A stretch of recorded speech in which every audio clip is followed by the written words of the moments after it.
Bueno, muy buenos días a todos.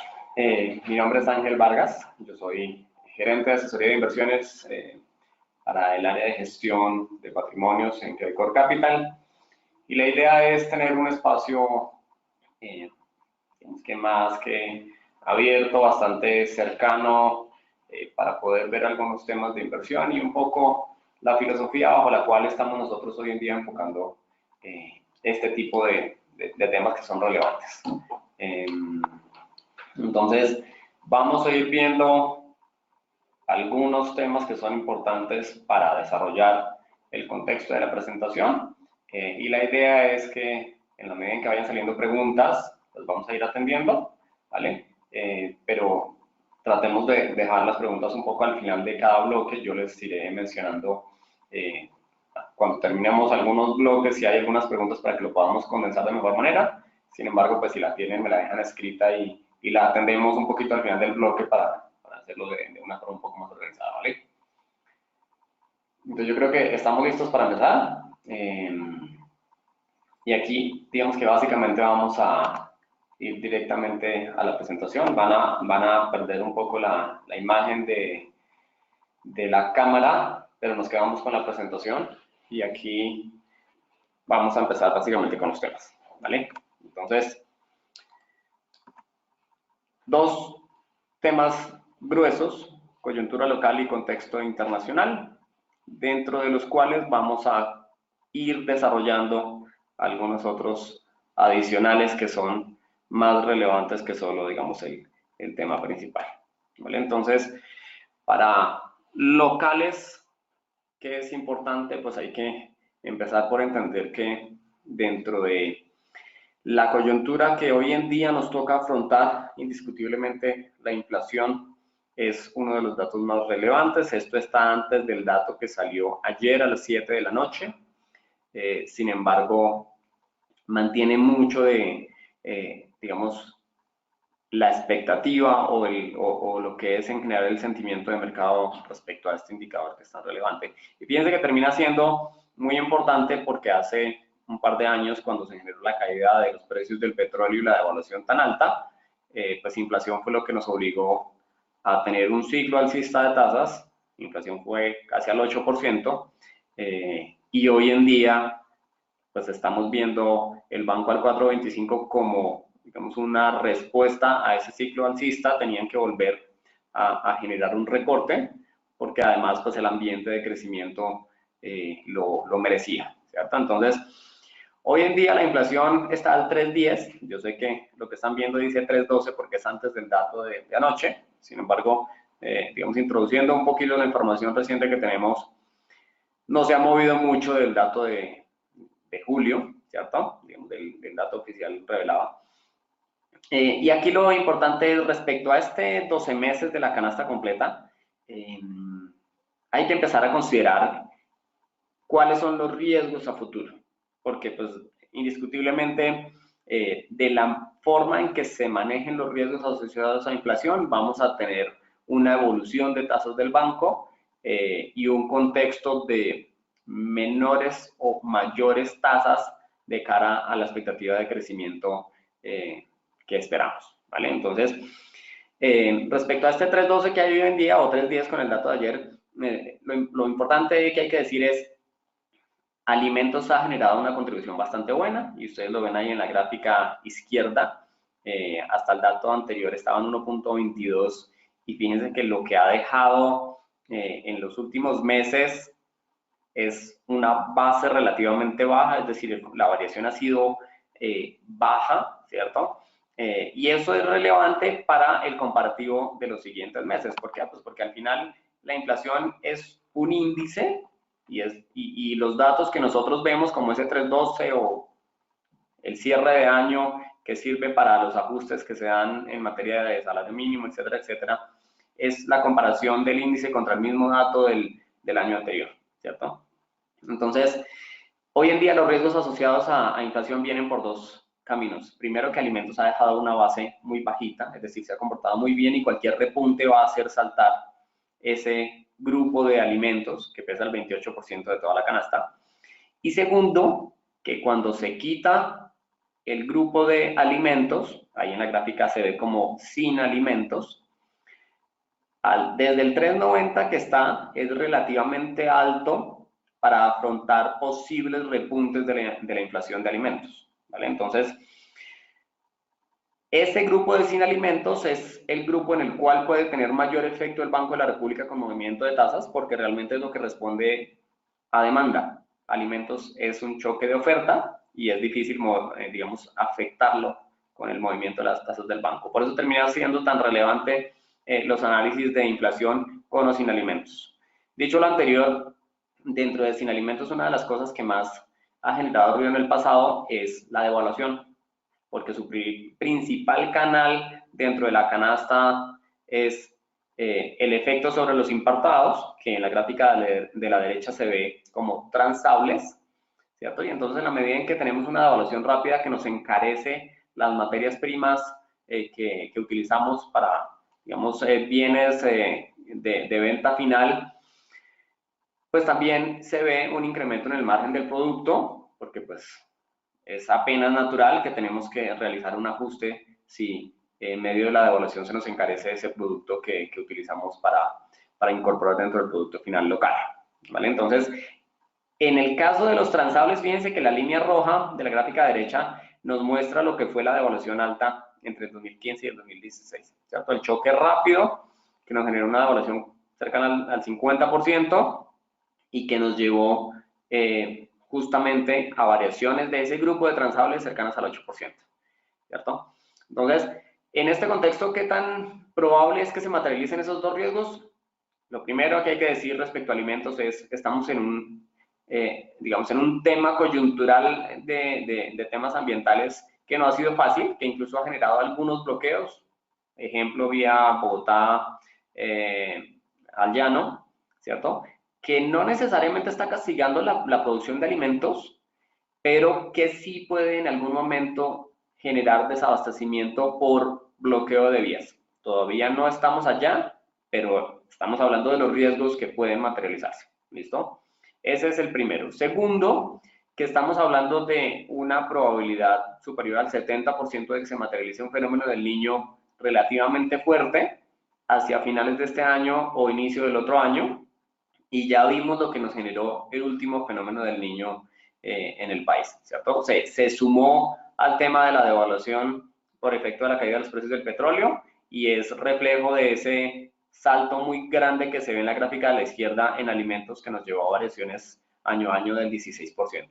Entonces, cuando uno suma estos dos factores, pues básicamente encuentra que si bien es cierto, hoy estamos tranquilos en inflación y en términos de proyecciones, nuestro escenario base nos dice que este cierre de año debería estar más cerca del 3.10, 3.20 y el cierre del 2019 puede estar más cerca del 3.30, ¿cierto? Contra el ejercicio estadístico. Pues también es cierto que hay que monitorear los riesgos que hemos mencionado. No quiere decir que se vayan a materializar y que sea inminente, porque si no las expectativas lo que dirían seguramente es un 3.5 o un 3.80 cierre de año y el cierre del 2019 estaría mucho más arriba, ¿cierto? Pero sí quiere decir que hay que tenerlo en consideración porque va a ser relevante para las decisiones que tome el Banco de la República. El otro factor que es relevante es cómo viene el crecimiento. Entonces, veníamos de un crecimiento del 1.8 del año anterior y este año hemos visto que ha evolucionado mucho mejor en el primer trimestre más cerca del 2.2 y segundo trimestre más cerca del 2.8. La expectativa sigue siendo más cerca del 3%. Nosotros puntualmente estábamos inicialmente con una expectativa del 2.3 que se ha movido hacia el 2.5.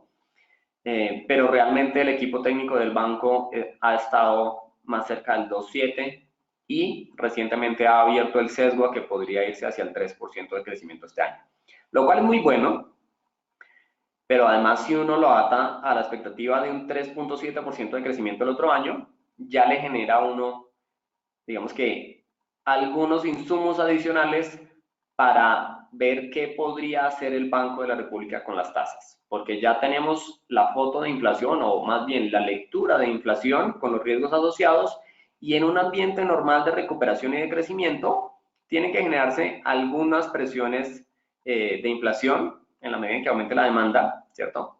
Tenemos que, si se hace de forma ordenada, no debe ser una inflación acelerada, es decir, no debe salirse de control, pero indiscutiblemente como parte de la tarea del banco es mantener controlados los riesgos.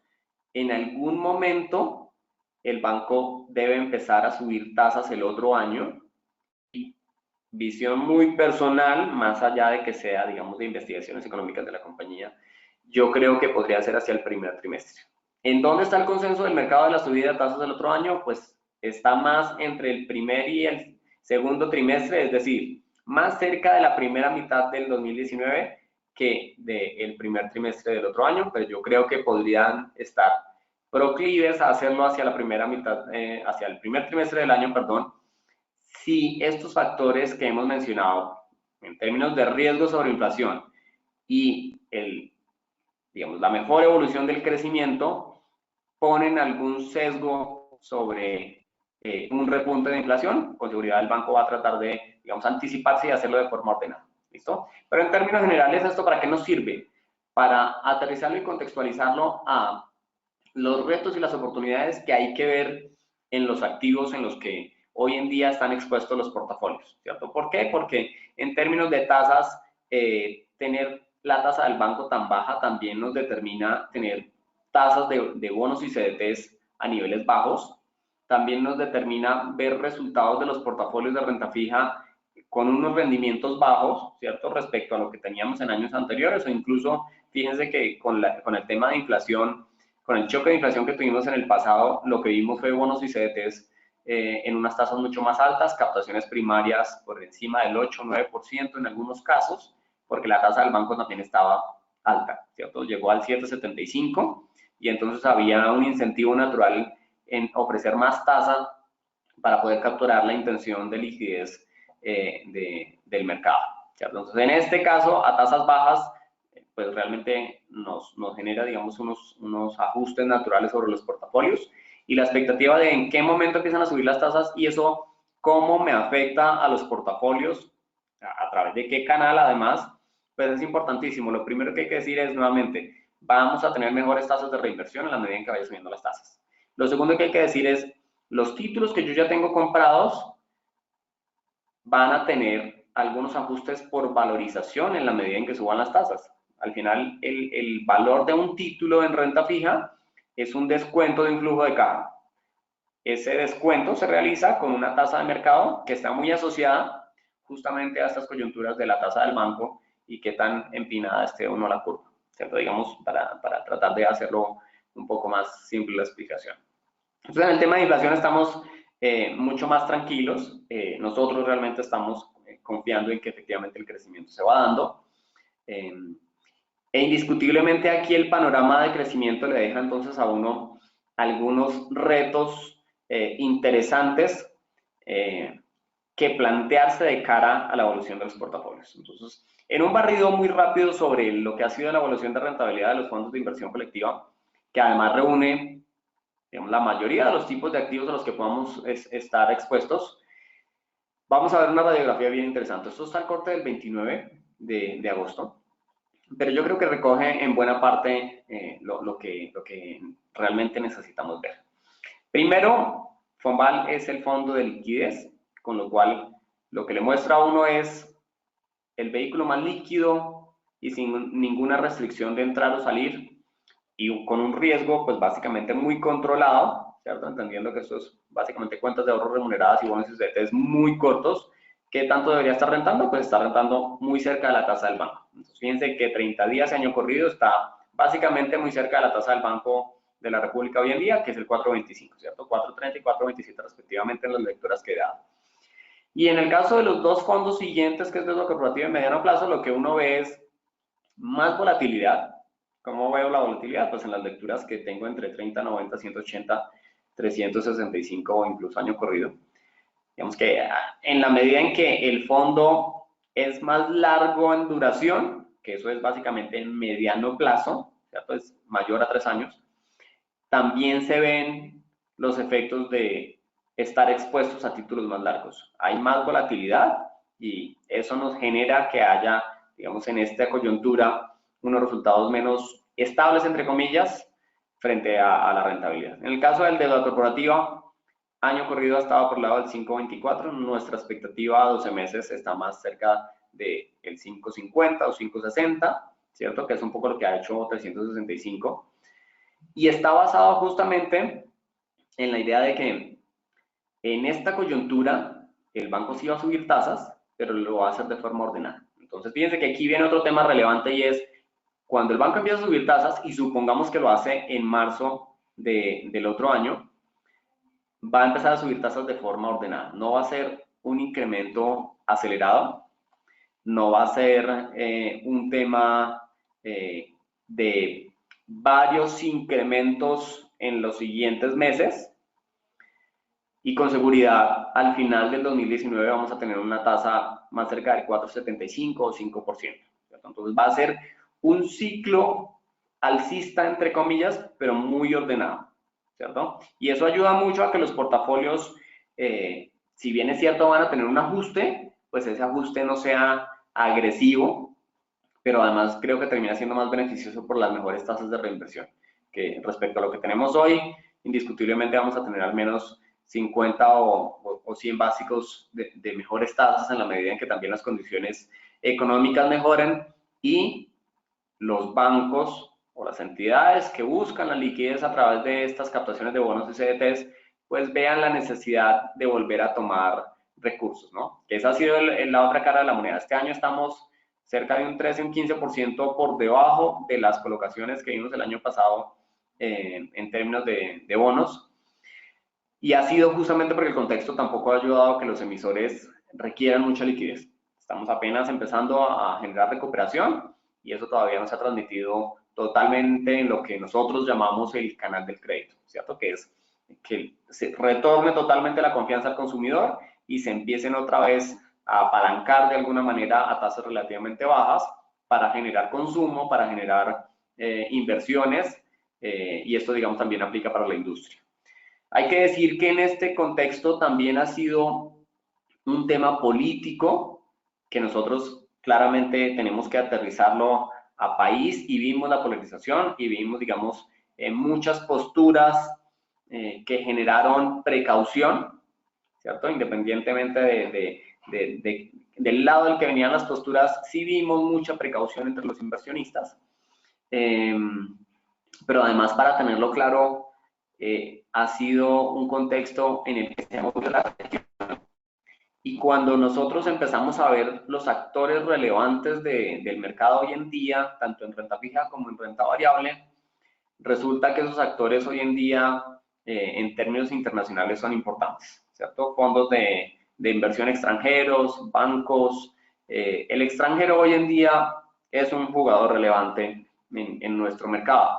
Y entonces, ver a Colombia en una coyuntura política que tenía que surtirse hasta mitad de año, pero además dejar el tema insertado en la región, que también está en lo mismo, ¿cierto? Algunos países ya salieron de eso, otros todavía faltan, como Brasil, hace que el extranjero sea más precavido con la región, ¿cierto? Incluso después de que nosotros ya hemos salido del tema político, ya ha empezado a mejorar mucho más la percepción en términos internacionales, pero estar insertados en un ruido regional hace que no fluya tan rápido como quisiéramos.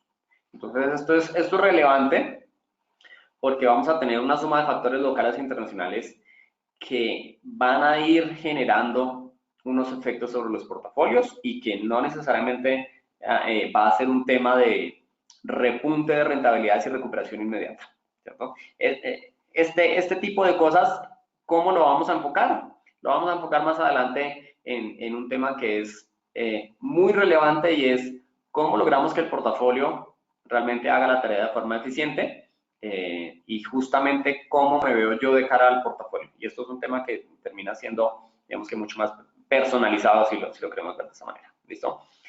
Al final, la parte de renta fijas debería empezar a evolucionar mejor con la subida de tasas, y en este contexto, mientras termina de pasar el ruido que teníamos la primera mitad del año de posibles subidas de la Reserva Federal, vamos a tener todavía, digamos, que algo de ruido con lo que es la renta fija global, ¿cierto? Y ahí, digamos, dejo el Fondo Global Renta Fija y el de Corporativa LATAM, que han tenido volatilidad, pero ha sido justamente también por un efecto de subida de tasas en Estados Unidos. Localmente, ¿qué también ha cambiado? Con la expectativa de mejor crecimiento, que no es solo nuestra, sino que, como les he mencionado, incluso el equipo técnico del banco lo ve con buenos ojos, no solo para este año, sino también para el otro año. Lo que hemos hecho nosotros también es progresivamente cambiar nuestra perspectiva sobre el mercado accionario local. Porque lo que tiene sentido además es que si empezamos a ver mejor crecimiento, las compañías también tengan un ambiente en el que empiecen a recuperar sus ventas, empiecen a recuperar sus ingresos y empiecen a mostrar mejores resultados.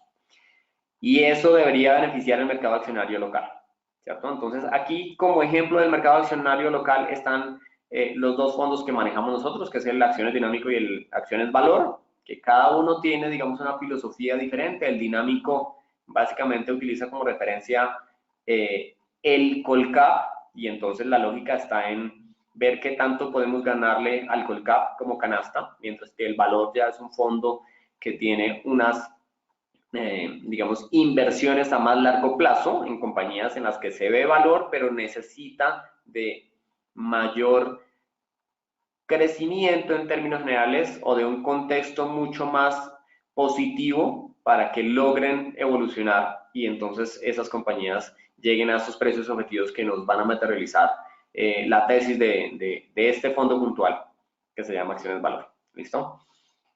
Vienen los fondos de acciones internacionales con mucha volatilidad. A pesar de eso, el año corrido sigue siendo relativamente bueno, un 5.44 en pesos para una diversificación internacional, entendiendo que algunos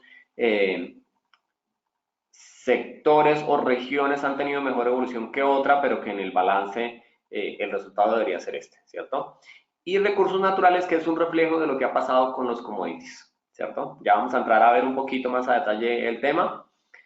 Los dos fondos alternativos nuestros, que es el fondo inmobiliario y el fondo de derechos económicos, que en año corrido siguen comportándose bastante bien. En el caso de Inmoval, puntualmente, esa menor rentabilidad reciente corresponde también a las transacciones que hicimos recientemente y que eso pues significaba algunos gastos asociados, pero también a tener un monto líquido dispuesto para la operación que se generó y entonces pues nos lleva a un ajuste, pero no quiere decir que el fondo tenga problemas de rentabilidad, solo estamos incorporando algunas inversiones nuevas y el fondo en los cortos de 12 meses debería seguir rentando más cerca del 9,5-10%. Fíjense que desde el inicio ha hecho el 11.01%, estamos hablando de 9 años, con lo cual digamos que la tesis sigue siendo bastante buena. Y en el caso de derechos económicos, que es factoring, sigue estando, digamos, muy estable, se sigue comportando bastante bien. Es un fondo que responde, digamos que a un descuento de negocios a unas tasas establecidas y eso también, digamos, muestra la estabilidad de la rentabilidad, ¿cierto? Una vez se han generado esos negocios y el fondo, digamos que no está incorporando nuevos negocios, lo normal es que siga rentando a las tasas a las que se cerraron los negocios que están incorporados en el fondo. Digamos que no tienen unos ajustes a condiciones de mercado, y es parte del valor que existe dentro de estos fondos alternativos, que pierden correlación contra el comportamiento de otros activos como acciones o renta fija, ¿cierto? Pero en contraprestación hay que entender que estos fondos tienen un riesgo diferente, son cerrados con un secundario que siempre ha existido desde su creación, pero que no necesariamente es garantizado, ¿cierto? Responde a intenciones de compra o de venta en el mercado y estrictamente por reglamentos en fondos cerrados. Entonces, ¿para qué vale la pena tener estas consideraciones? Pues, digamos, para tenerlo justamente dentro del portafolio como una porción que yo puedo dejar relativamente sin movimiento si las cosas empiezan a perder, digamos, un poco de tracción y la liquidez sobre el mercado disminuye, ¿cierto? No quiere decir que el fondo tenga implícitamente un riesgo más allá del subyacente que ya tiene, sino asociar la participación que yo tenga de estos productos en el portafolio a una participación, digamos, muy alineada con el perfil de riesgo. ¿Qué tanto puedo yo dejar ahí quieto en caso de que las condiciones de mercado no me permitan generar liquidez? Porque con seguridad lo que debería pasar es que yo tenga que esperar a 2020 o a 2039, ¿cierto? Digamos, al extremo, estoy viéndolo al extremo, pero vale la pena verlo de esa manera. Ahora, en el caso de las acciones, fíjense que les mencionaba que hemos venido cambiando nuestra perspectiva de dónde hay valor, cómo debería empezar a posicionarse un poco los portafolios hacia un panorama de mejor crecimiento y cómo logramos aprovechar la expectativa de un mercado accionario que debería empezar a evolucionar de forma un poco ordenada por sectores, pero que al final debería contribuir en los portafolios con mejor rentabilidad, ¿cierto? Entonces, lo primero que hay que decir es que cuando uno mira la evolución del mercado accionario colombiano desde el 2013 hasta hoy, el índice Colcap sigue en deuda en generar rentabilidad, ¿cierto? Aquí no está la gráfica y básicamente la idea tampoco era, digamos, llenar de muchas gráficas de comportamiento de los activos, pero básicamente, si ustedes ven en la parte superior de la tabla, lo que ha sido la evolución del índice Colcap frente al fondo, por ejemplo, de acciones dinámico nuestro, y cuáles han sido las acciones que mejor se han desempeñado y peor se han desempeñado en cada periodo, vamos a ver cosas que son bien interesantes y que nos ayudan mucho para las decisiones de portafolio. Lo primero es, si yo me hubiese quedado cargado en el índice, ya sea comprándome el ETF o básicamente comprándome la misma participación del índice en acciones, yo sé que esto suena, digamos, un poco, digamos que idealista, si se quiere ver de alguna manera, pero si yo me apego mucho al comportamiento del índice, en el 2013 hubiese perdido 12.35, en el 2014 hubiese perdido el 5, en el 2015 hubiese estado negativo el 24% y el 16 y 17 ya estaría, 2016 y 2017 ya estaría positivo entre un 17% y un 12% respectivamente, y este 2018 va lento el índice, apenas está haciendo algo cercano al 2%, ¿cierto? Ahora, ¿qué tan bueno es exponerme a través de acciones directas o a través de un fondo? Yo creo que esta es una de las preguntas que continuamente se hace uno cuando toma decisiones de portafolio. Lo primero que hay que decir es que no necesariamente una opción es mejor que la otra. Indiscutiblemente el fondo tiene una gestión activa y eso le genera unos beneficios importantes. Nosotros en el ardor financiero y en este tipo de cosas solemos decir que los fondos, que un buen fondo genera alfa. ¿Qué es que un fondo genere alfa? Básicamente es que logre estar por encima del comportamiento de su índice de referencia o de su benchmark, ¿cierto? Entonces, en este caso, fíjense cuál sería el alfa del fondo de acciones dinámico. Mientras el Colcap en el 2013 rentó el menos 12.35, el fondo de acciones dinámico hizo el menos 5. No, pues sí, está negativo, pero logró evitar la caída hasta el 12, es decir, el alfa fue alrededor del 7%.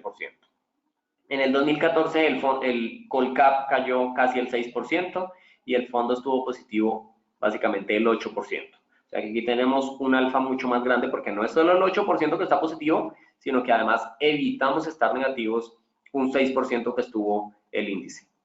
En el 2015 el ejercicio es mucho más ácido. Fíjense que el índice Colcap cayó casi un 24% y aquí el fondo estuvo negativo un 4,5%, pero básicamente el alfa es casi de 20 puntos porcentuales. ¿Listo? En el 2017 se ve alfa en ambos, digamos, en ambos indicadores, tanto en el Colcap como en el fondo, están positivos, pero aquí el alfa básicamente está del 17 al 21, ¿cierto? En el 2017 el fondo no logró generar alfa contra el índice Colcap, ¿cierto? Está levemente por debajo, pero quedó muy cerca, a 0,5% básicamente. Y en el 2018 el fondo está por debajo del índice. ¿Cómo hubiese sido el ejercicio si yo trato de perseguir el mercado, que es un poco lo que a veces tiende a ocurrir cuando uno quiere hacer stock picking, cuando quiere ir directamente a las acciones? Fíjense que si hacemos el ejemplo con un emisor muy líquido como Bancolombia, en el 2013 estuvo negativo el 21%, ¿cierto? Menos 21.4%, o menos 20.6% si quiero ver la ordinaria. ¿Listo? En el 2014 ya estaba positivo, esa misma ordinaria hizo el 16%, la preferencial hizo el 22%. En el 2015 volvió a estar negativo, la preferencial un 24.5%. La ordinaria no se distanció mucho de ese comportamiento.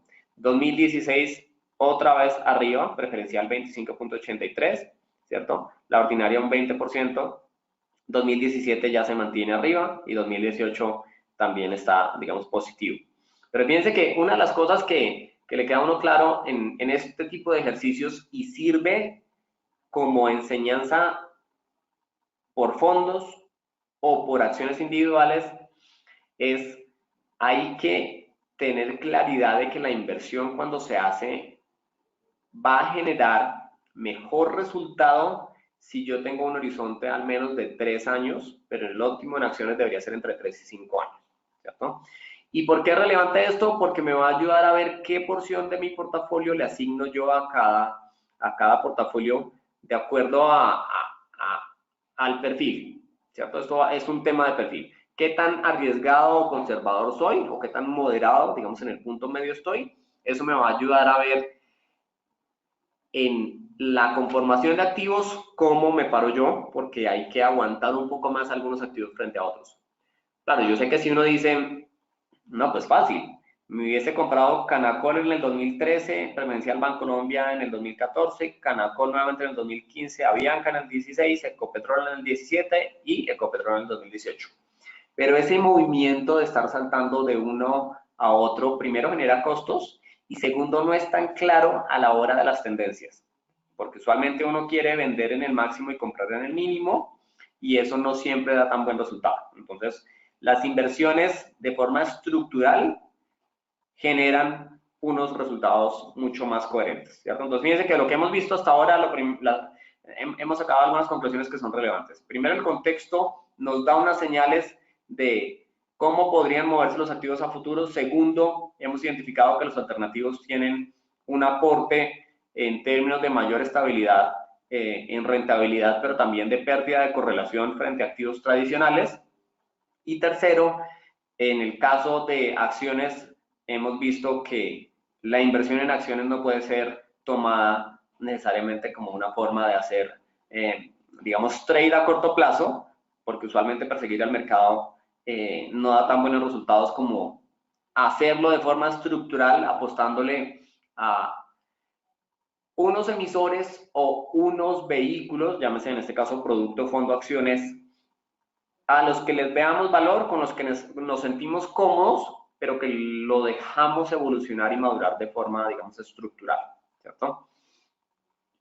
Hoy en día, ¿cómo se ve el valor relativo de las acciones? Digamos, digo hoy en día, pero esta información está relativamente a mediados de agosto, pero tiene información estructural de las compañías que yo creo que es valiosa. Entonces, en este contexto, ¿qué estamos viendo nosotros del mercado accionario al cual estamos, digamos, también generando unas recomendaciones adicionales a lo que teníamos en periodos anteriores? Primero, no quiere decir que todas las acciones de nuestro mercado accionario van a repuntar muy rápidamente, sino que va a ser un tema progresivo, ¿cierto? Algunas acciones o algunos emisores están mejor preparados en términos de fortaleza de operación para el mejor contexto de crecimiento que viene y ese crecimiento también se va a ir distribuyendo en la economía de forma diferencial. El principal canal que vemos hoy en día es los bancos, ¿cierto? Porque indiscutiblemente en este contexto en el que empieza a mejorar la confianza del consumidor, todavía tenemos tasas relativamente bajas y empiezan a generarse incentivos para que haya consumo, pues el vehículo del canal del crédito debería tener unos beneficios interesantes. Y piensen que no estamos diciendo que el banco va a subir tasas 3% el próximo año y va a pasar del 4.25 al 7.25 algo por el estilo, sino que lo va a hacer de forma ordenada, del 4.25 al 4.75 o 5%. Y eso todavía sigue siendo tasas manejables relativamente bajas para fondearse los bancos contra unas tasas de colocación de crédito que están mucho más altas y que todos sabemos los márgenes que se manejan en este país, ¿cierto? Entonces, ahí vemos un espacio, son vehículos líquidos y esos vehículos líquidos permiten que jugadores que hacen este análisis similar al que hacemos nosotros, porque pues fíjense que no estamos haciendo, digamos que un análisis que no es que no hagan los demás, pues también va a generar flujos hacia estos vehículos líquidos, ¿cierto? De que esos flujos por dónde vienen, pues básicamente por inversionistas extranjeros que cuando quieren entrar al país lo hacen a través de acciones líquidas y pues de los institucionales que indiscutiblemente también tienen unas necesidades en sus portafolios que cubrir. ¿Vale? Entonces, esa es la primera cosa que tenemos que decir. La segunda es, si bien es cierto que nos vamos a demorar en ver una mejor evolución en algunas acciones, hay que pensar si lo que yo quiero es un comportamiento en el corto o mediano plazo por precio o una mejor estabilidad por dividendos. Porque también hay que empezar a ver qué acciones en las que el precio está relativamente alto, como Ecopetrol, alcanzando niveles cercanos a 3.500, los dividendos que pague futuro pueden ser interesantes. Entonces, si yo lo que quiero generarle a mi portafolio es una estabilidad por el lado de dividendos, indiscutiblemente tener acciones con un buen dividend yield, es decir, una buena rentabilidad vía pago de dividendos, va a ser interesante. No quiere decir que esas compañías vayan a duplicar o triplicar su precio en el corto plazo, llámese esos 6 meses, un año, pero sí quiere decir que le generan mucha estabilidad y le generan un flujo de caja a los portafolios que ayuda con la rentabilidad, ¿cierto? Digamos, es interesante verlo de esa manera porque la rentabilidad en los portafolios no debe venir solo de la expectativa del movimiento de precios. Tiene que ser un tema, digamos que mucho más completo y entonces apostarle solo al movimiento de precios de pronto es perder oportunidades. ¿Listo? Ahora, internacionalmente, como para ir completando el análisis que hemos visto, el tema de la guerra comercial, el ruido de la subida de tasas y el riesgo de que la desaceleración se materialice más adelante justamente por estas medidas de aranceles, nos ha llevado a que sea un año con muy buenos fundamentales, con unos resultados relativamente flojos en términos de los activos internacionales, ¿cierto? Entonces, a inicio de año la especulación era que la Reserva Federal iba a subir muchas veces o más de las que se tenían estimadas inicialmente la tasa de referencia, porque la economía norteamericana venía creciendo muy bien y entonces la inflación se iba a salir de control. La realidad es que la economía norteamericana sigue creciendo bien, el último trimestre más cerca del 4% y la inflación sigue relativamente controlada. La Reserva Federal ha subido tasas 2 veces y lo que esperamos es que suba entre 3 y 4 veces en un horizonte de 12 meses de una forma muy ordenada, ¿cierto? Entonces, no necesariamente, digamos que lo que trata de descontrolar el mercado está alineado al 100% con los fundamentales. Fíjense que el descuento del mercado a veces lo que le significa a uno es generar un periodo adicional de espera sobre los activos, pero no salir a venderlos, porque si son buenos activos y existe una tesis correcta sobre la diversificación del portafolio, estos choques de mercado no deberían ser un incentivo para salir a vender esas porciones de los portafolios, ¿cierto? En el caso de acciones con muy buenos resultados de crecimiento y de compañías en términos de utilidades, por ejemplo, en Estados Unidos, hemos visto un mercado muy lento. Estados Unidos le ha costado llegar al 8,5% de rentabilidad que ha hecho en el año, ¿cierto?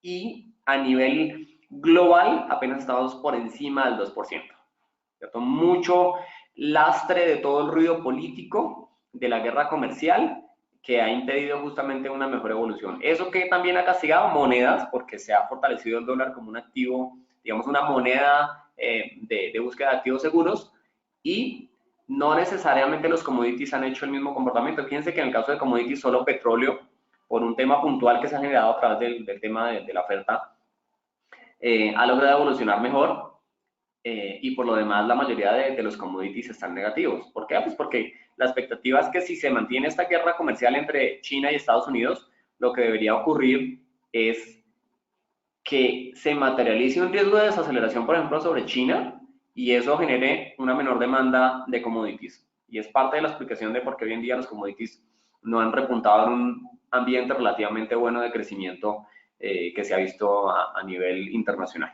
¿vale?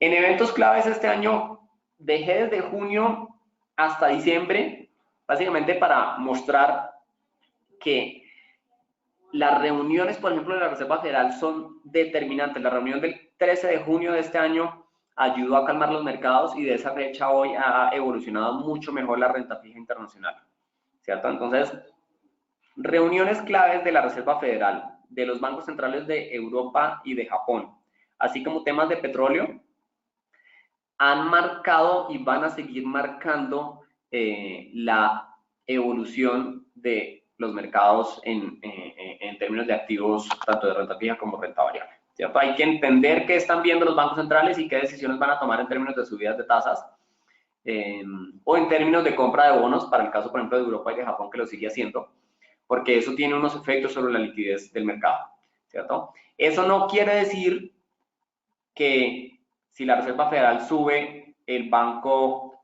o más bien, los bonos del Tesoro norteamericano tienen riesgo de que no los vayan a pagar y por eso se desvalorizan, ¿no? Pero sí es un ajuste que se genera por las nuevas condiciones de tasas de mercado y por las nuevas condiciones de liquidez que se generen si, por ejemplo, en el caso de Europa o en el caso de Japón, dejan de comprar bonos, ¿cierto? Comprar bonos entrega liquidez al mercado y mantiene, digamos que un flujo importante de liquidez. Y dejar de comprar no quiere decir que tenga unos impactos gruesos, pero sí empieza a generar expectativas a futuro de un comprador natural que ayudaba a hacer el mercado más líquido, ¿cierto? Entonces, desde este punto hacia adelante, ¿qué viene que va a ser relevante? Inicialmente, todo el tema de las elecciones en Estados Unidos a mediados de noviembre va a ser súper clave y fíjense que este año ha sido un año en el que los fundamentales son buenos, pero ha pegado más los temas políticos y así va a seguir siendo. No solo en el tema internacional, sino local, ya lo vimos acá, el tema político generó mucha expectativa y mucha precaución, ¿cierto? Las reuniones de los bancos centrales que tienen que darse en las próximas semanas, básicamente en el caso de Europa, el 25 de octubre vamos a ver qué nuevos anuncios hace el Banco Central Europeo sobre la compra de bonos. El 31 de octubre lo similar tiene que hacerlo el Banco Central de Japón. Y en el entretanto, pues las reuniones que se tengan sobre el Brexit en Europa, que también tiene unas connotaciones interesantes, ¿cierto? ¿Cómo se ve el mapa de riesgos hoy? Pues básicamente se ve más o menos de esta manera.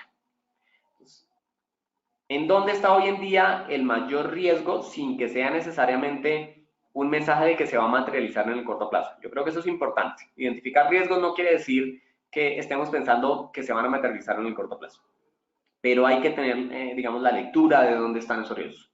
O sea, el mayor riesgo identificado es la posibilidad de que a través de Estados Unidos, con la subida de tasas y todo este tema de proteccionismo, se desacelere la economía norteamericana más rápido de lo que se esperaba. Y estamos diciendo que la economía norteamericana está asistiendo a uno de sus ciclos más largos históricamente. Usualmente, digamos que los ciclos más largos de crecimiento en Estados Unidos han estado cerca de 10 años y básicamente por ese lado estamos hoy en día. Debe ser el segundo o el tercer ciclo más largo el que estamos viviendo en este momento.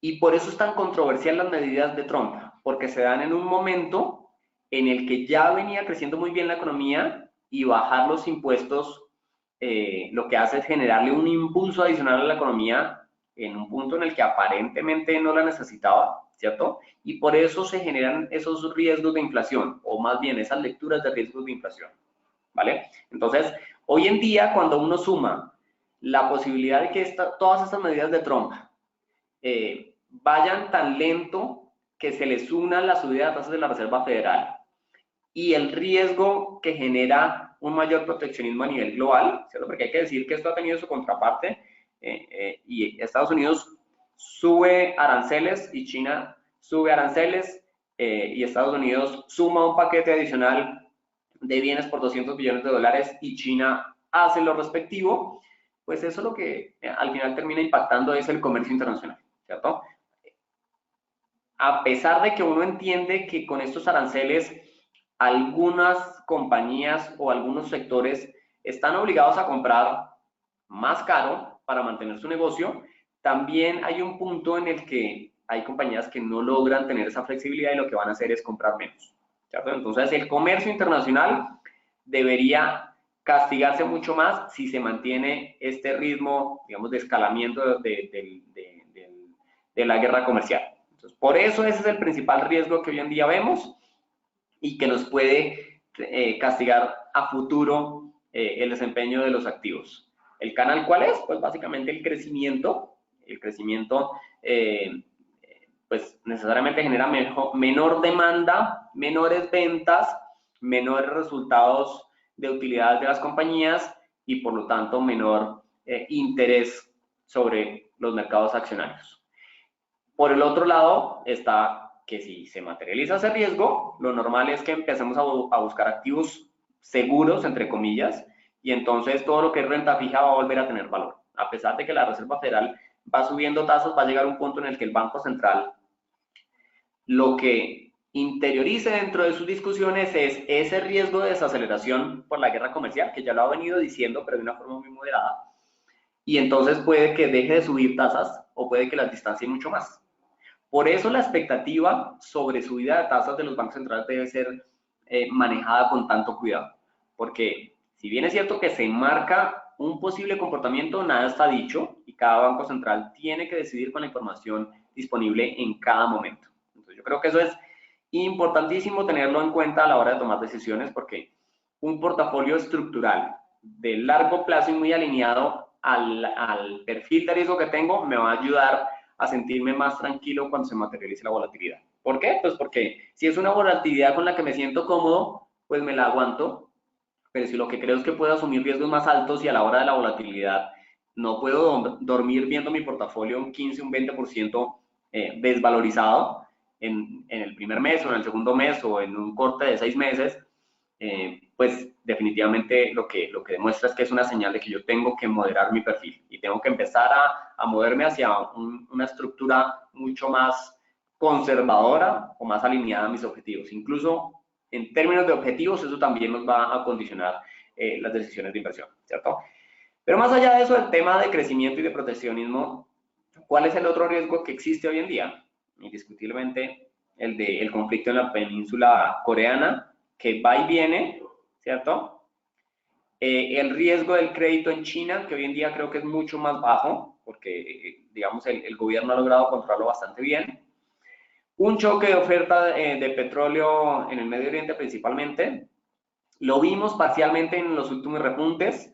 Para los que de pronto no lo tienen presente, parte de la explicación del repunte fue que Libia perdió el control de algunos pozos por parte de rebeldes y eso generó justamente una menor oferta por parte de Libia en los mercados internacionales. No quiere decir que los rebeldes no vayan a vender el petróleo, solo que lo venden en el mercado negro. Entonces, digamos que en mercados internacionales, por donde cruza la cotización oficial de petróleo, pues se ve menos oferta y eso, digamos, generó un repunte que se sumó también a un tema puntual en Canadá que estaba afectando la producción y el caso de los vecinos nuestros, que no voy a entrar a detallar mucho, pero ya sabemos que por su particularidad han generado menor producción, ayudó al repunte, ¿cierto? Entonces, por eso es importante un posible choque de oferta. Hoy en día es bastante bajo, pero hay que tenerlo ahí, digamos, es de las cosas que puede generarnos ruido.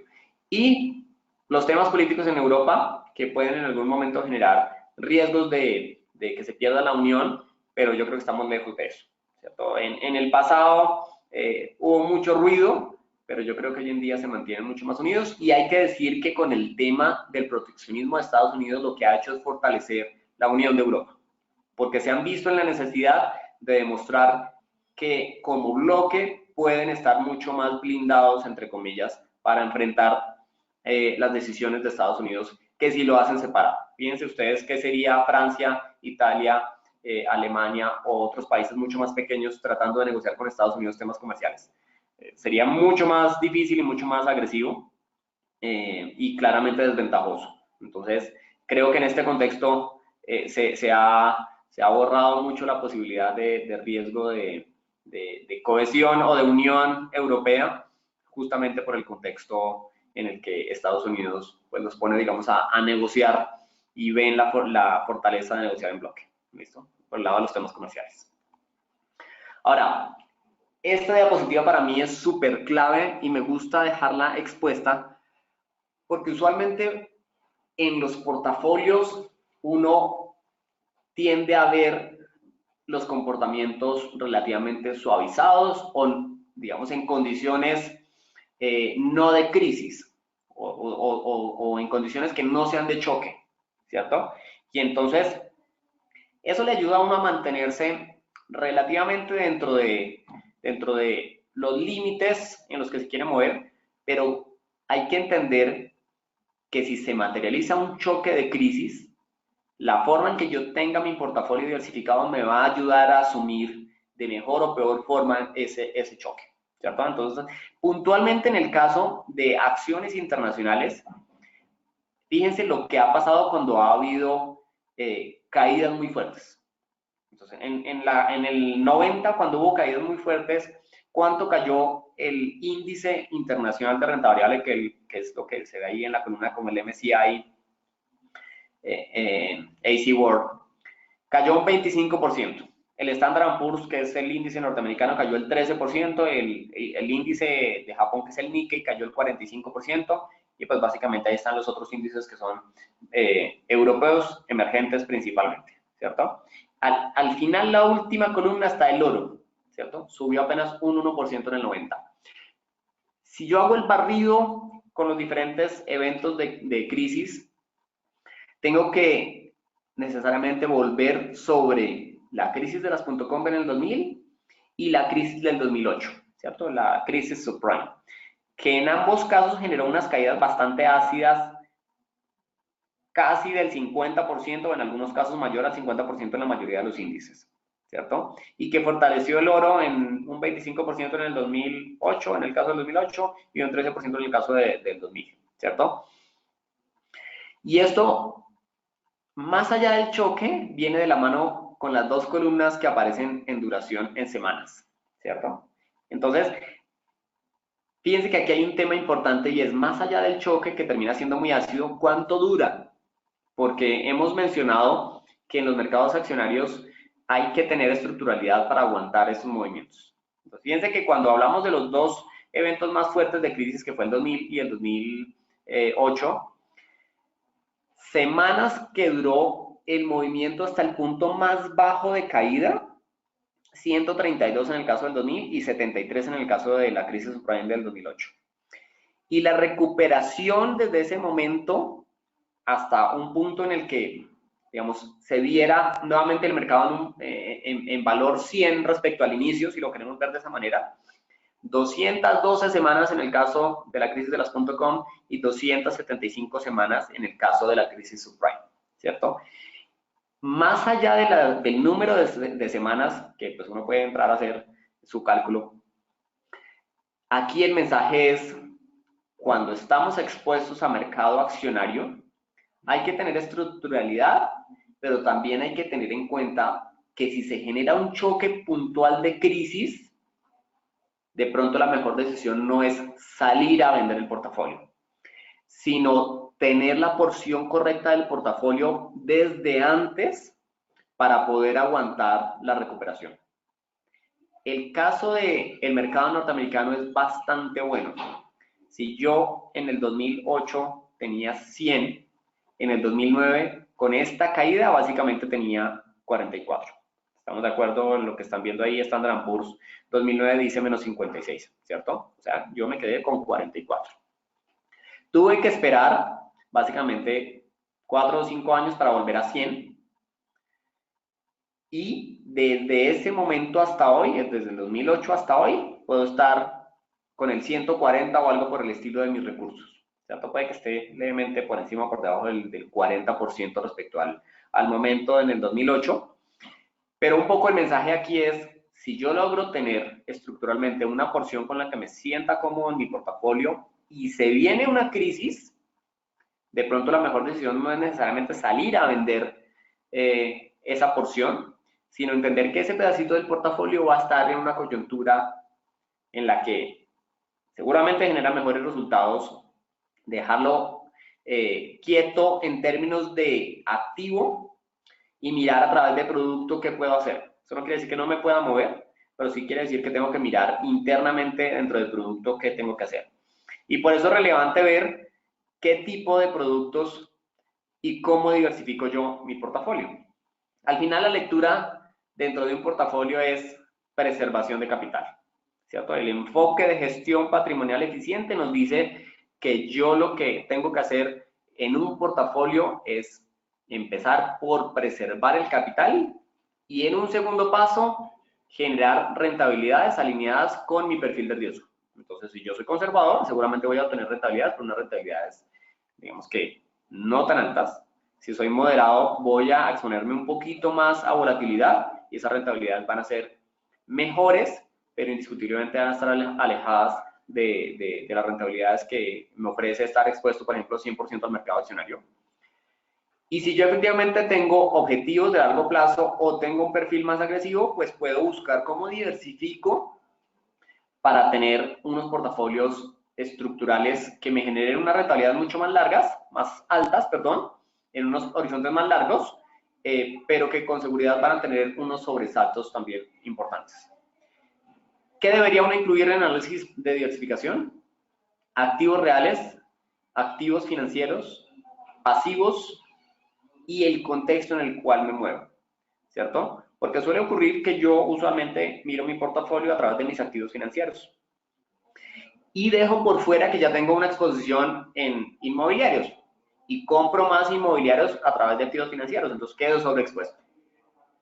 O suele ocurrir que los activos financieros no están haciendo la tarea para ayudarme a cubrir unos pasivos naturales que tengo o que pueda tener a futuro, porque fíjense que aquí en términos de gestión patrimonial, pasivo también es un gasto que yo haga contra el estudio de mis hijos a futuro o contra la intención de comprarle algún apartamento o generar un gasto, si se quiere, importante de, no sé si vacaciones, pero sí de diversión para la familia.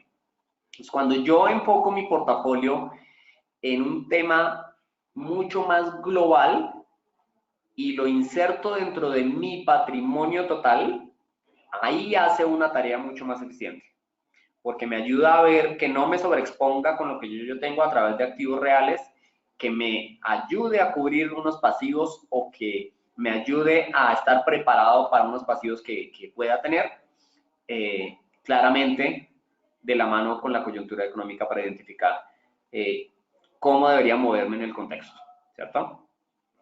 Ahora, ya para cerrar, dejé esta diapositiva que me parece importantísima y es, si uno trata de buscar un solo activo y alejarse un poco de la visión de portafolio diversificado, lo que se encuentra es que a nivel global, y esto es los últimos 10 años, es bastante difícil encontrar cuál es el activo que mejor desempeño tiene cada año.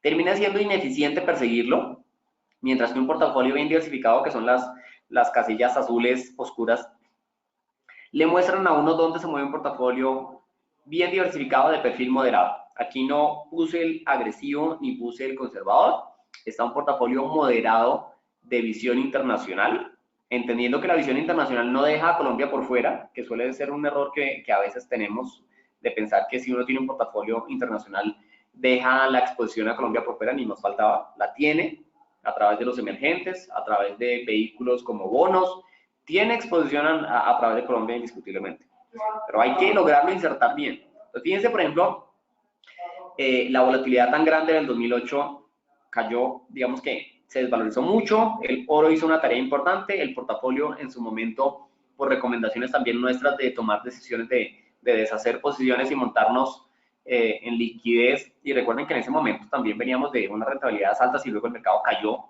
pues permitió mejores resultados. Pero en el track record usualmente está en la parte media, que termina estando relativamente ubicado en la parte media. En el contexto del 2017 el portafolio hizo el 10,5%. Si hubiese estado en acciones de mercados emergentes hubiese hecho el 37%, claro, pero fíjense todo lo que ha caído a acciones de mercados emergentes este año, ¿cierto? Entonces, yo creo que un poco el mensaje nuestro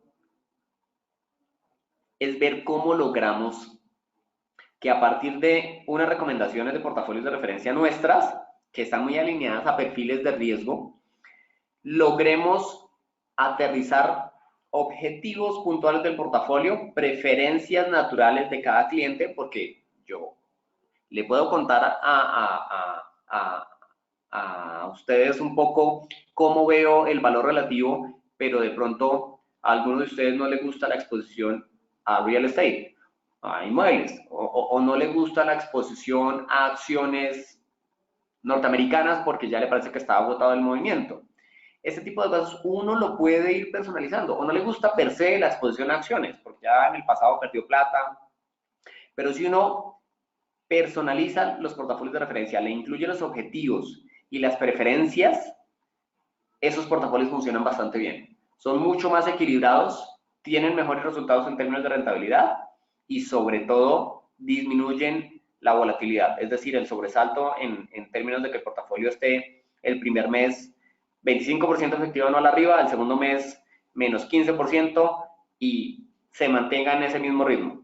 Si yo logro alinearme con el perfil de riesgo correcto y sobre todo esta tarea de insertar mi portafolio financiero dentro de lo que es mi gestión patrimonial agregada, me ayuda a tener mucho más tranquilidad. Si yo ya tengo una exposición grande a sector real, porque tengo mi compañía, tengo mis ingresos, tengo pues absolutamente todo desde ese lado, entonces en el caso de los activos financieros yo debería tratar de equilibrar mi patrimonio total, para que no tenga sobreexposición, para que incluso en términos de riesgo país, si yo aquí tengo mi empresa, tengo mis ingresos, tengo absolutamente toda mi exposición, también tenga una protección en términos de riesgo país con un ahorro, por ejemplo, en dólares, que no debe ser visto como un trade o como un negocio de tasa de cambio, sino como un ahorro en dólares muy bien diversificado, que ayude a que la preservación total del patrimonio se mantenga, trascienda, me ayude a mantener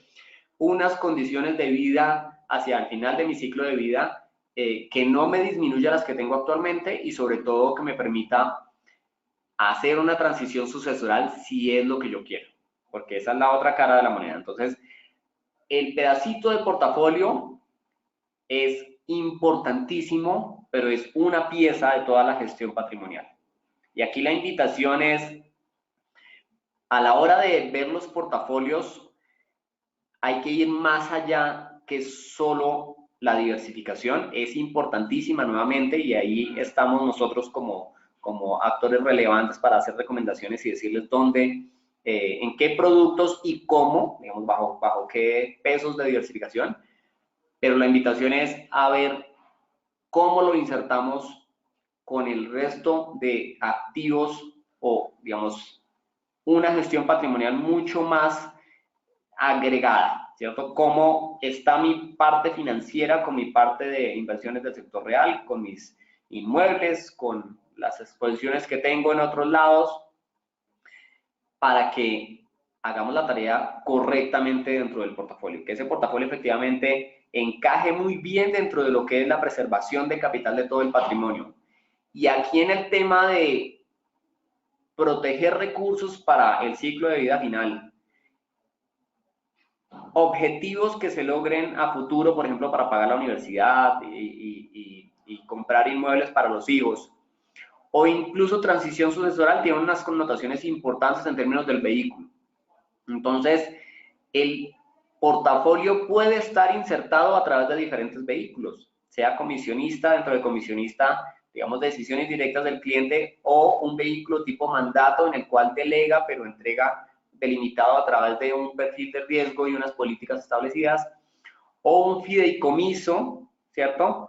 Para empezar a organizar el tema de transición sucesoral, o incluso ver cómo esos ahorros que se tienen a veces y no se manejan como un todo en vehículos como fondos voluntarios, también hacen una tarea tributaria y de ahorro muy eficiente para la gestión del patrimonio.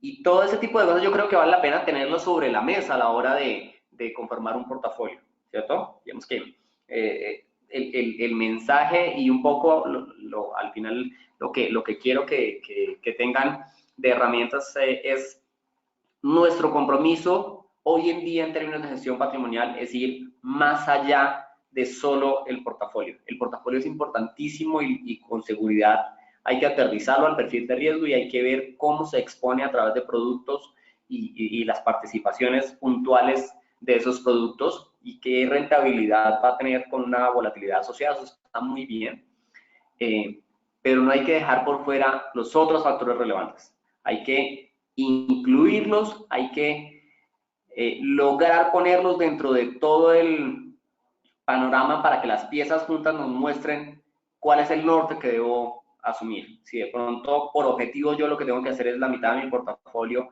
ponerlo en mucho más conservador, un cuarto del portafolio hacerlo moderado y un cuarto hacerlo mucho más agresivo para un tema de transición sucesoral, puede ser, es solo un ejemplo, pero yo creo que hoy en día la misma naturaleza de ver, digamos, sueltas piezas que en el pasado no se veían, nos pone un reto importante de lograr unirlas y hacerlo, digamos, de ambos lados, que sea un tema en el que nosotros les ofrecemos herramientas y soluciones, pero la materialización de esas soluciones se logra con la información, con el input que nos den en términos de no solo el perfil de riesgo para el portafolio, insisto, sino también cómo está insertado dentro de todo el patrimonio y si eso tiene connotaciones incluso de cómo lo voy a pasar a las siguientes generaciones para empezar a ponerlo en términos de vehículos, hacerlo eficientemente tributario, pues, tener herramientas adicionales. Yo creo que hoy en día no existe ni fórmula mágica ni bolita de cristal, pero lo que sí existen es herramientas y conocimiento, expertise que puede ser aplicado. Y como no existe fórmula mágica, existen portafolios de referencia, pero tienen que ser personalizados. Y eso se logra en una interacción en la que nosotros les decimos cómo vemos el tema, pero el cliente nos dice también de qué lado está en términos de su visión completa de patrimonio y en términos de objetivos y preferencias, ¿cierto? Este espacio que nos queda, que ya pues estamos básicamente pasaditos, lo quisiera abrir para dudas que tengan. Si tienen alguna pregunta, y ahí podemos ir resolviendo.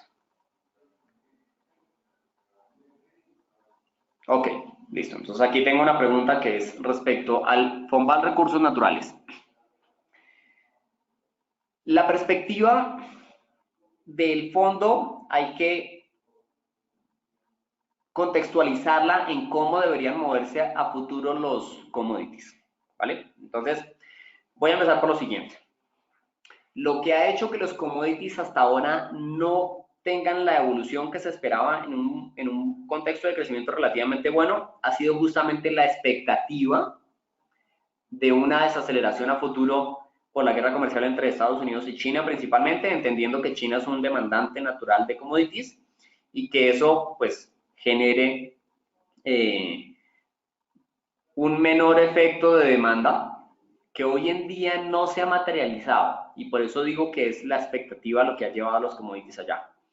En este contexto, si hubiese de forma latente un miedo sobre crisis y caída de los mercados internacionales, el oro debería estar disparado y el oro sigue estando negativo en año corrido, ¿cierto? ¿Por qué lo contextualizo de esa manera? Porque indiscutiblemente también va a ser, digamos, el canal directo para el desempeño futuro del Fondo de Recursos Naturales. ¿Cómo lo vemos nosotros?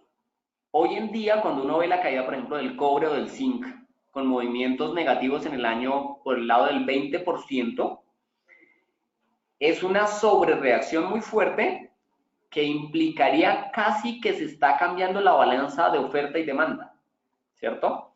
Fíjense que en este tipo de materiales no es que aparezcan debajo de las piedras y que sea fácil conseguirlos, no, eso tiene unas restricciones naturales en términos de oferta.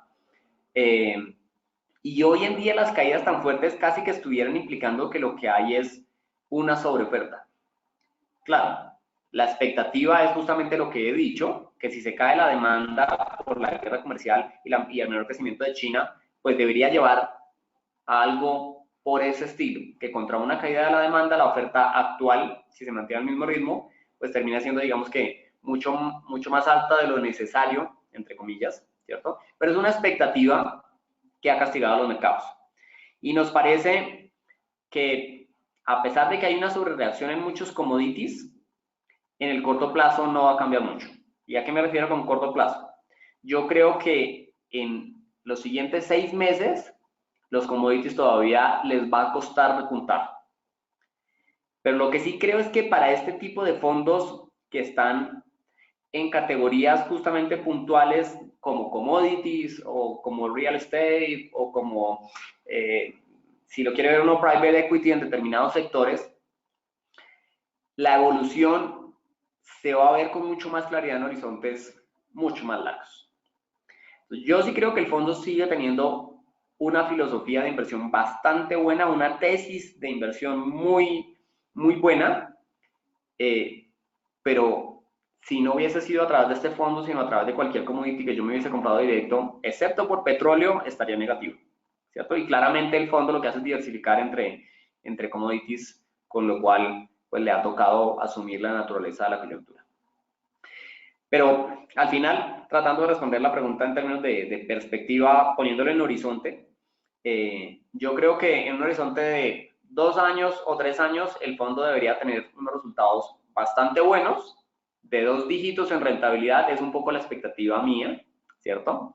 En un contexto en el que no vayamos a crisis por el lado de crecimiento y que nos lleve hacia abajo los demás activos financieros, ¿cierto?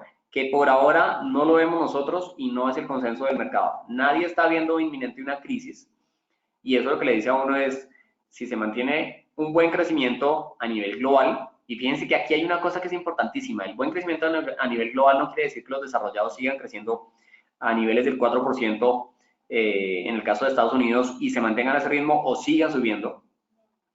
Lo que quiere decir es que haya un relevo natural y que Estados Unidos deje de crecer por encima del 3,5, 4 y se mueva más hacia algo cercano al 2,5 o 2% en algún momento, pero que los emergentes empiecen a crecer más.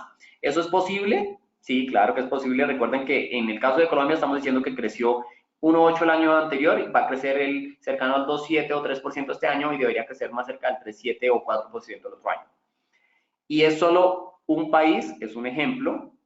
Países emergentes que tienen condiciones similares o mejores que nosotros también deberían tener un repunte y eso debería darle, digamos, la atracción natural para que el crecimiento global se mantenga, ¿vale? Entonces, el fondo me parece muy bueno, pero aquí la importancia de cómo insertar el fondo dentro de los portafolios globales o, digamos, dentro del total del portafolio. Porque dada la volatilidad que tiene y el contexto en el que se mueve, este fondo no debería tener más allá de un 10% o un 15% para los portafolios más agresivos, ¿cierto? Yo no debería exponerme al 100% en este fondo, porque realmente tiene una volatilidad muy alta y tiene unos horizontes de maduración más largos.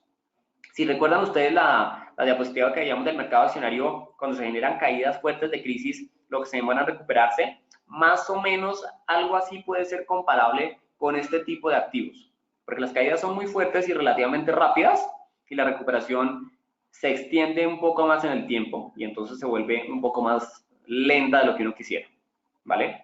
Entonces, digamos, en ese contexto nos vamos a estar moviendo en el Fondo de Recursos Naturales. Yo creo que aquí, más allá de salir a vender el fondo, porque creo que el fondo tiene una tesis de inversión bastante buena, es mirar cómo está la participación de ese fondo dentro de todo el portafolio. Ahí sí creo que vale la pena hacer una revisión, si está en una participación correcta de 5, 10% o 15%, o de pronto si mi portafolio es bastante agresivo, mi perfil es bastante agresivo, pues que no exceda tampoco un 30%, por ejemplo. Digamos, son como temas que yo miraría de entrada. Más allá de pensar que si no se recuperan de aquí al cierre de año valga la pena venderlo, no, yo creo que ahí hay que ir un poco más allá y de fondo existen unas consideraciones interesantes sobre commodities que vale la pena tener en los portafolios como diversificación, pero en unas porciones correctas, ¿vale? No sé si haya otra pregunta adicional. Este es el espacio para que pregunten absolutamente lo que quieran, sea o no de inversiones, porque pues la idea es hablar un poco de inversiones, pero no me he detenido solo en inversiones, sino que he ido un poco más allá en términos de gestión de patrimonio y creo que realmente este debería ser el enfoque en este tipo de charlas. Entonces, no sé si hay alguna pregunta adicional respecto a inversiones o no inversiones. Bueno, ok, perfecto. Entonces, no veo preguntas adicionales. Bueno, por aquí hay algo más. ¿Vale la pena entrar a la TAM? El caso de la TAM es cómo logro yo manejar coyunturalmente mis inversiones, entendiendo que en la TAM existe una particularidad que viene por el lado político. Y ojo que aquí sí es importantísimo tener claro este tema. La TAM es una región que es interesante para la inversión, sobre todo porque nosotros podemos vivirla, sentirla, hacerle seguimiento a balance a las compañías y entenderla mucho más fácil. Pero también es importante decir que no quiere decir que la volatilidad se vaya a ir en el corto plazo. Recuerden que faltan elecciones en Brasil, faltan elecciones en Argentina. Argentina está pasando por un tema de crisis bastante fuerte. Pues México ya se va a posicionar López Obrador ahorita en diciembre y hay que empezar a ver los cambios que se generan.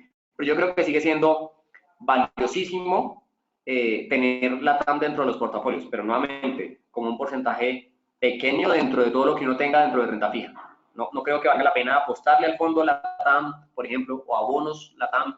El 80% de mi portafolio, no. Yo creo que vale la pena verlo en una porción pequeña. Si no estoy en la TAM, creo que vale la pena entrar en una porción correcta, con la lógica de que en el corto plazo no se va a ir la volatilidad, pero que sí genera unas tasas interesantes para contribución en los portafolios.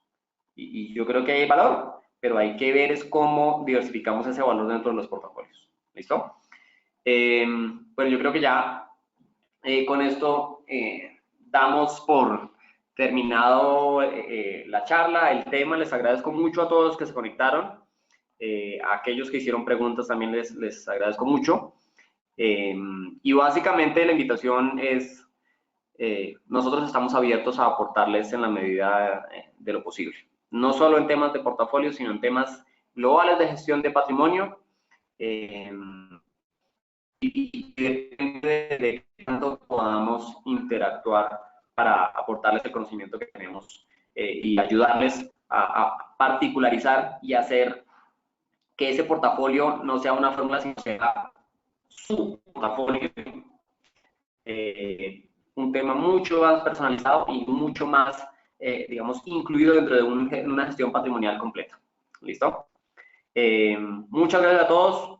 Espero que tengan muy buen día y espero que nos podamos ver en otra ocasión o compartir a través de una charla de estas, ¿vale? Muy buen día para todos.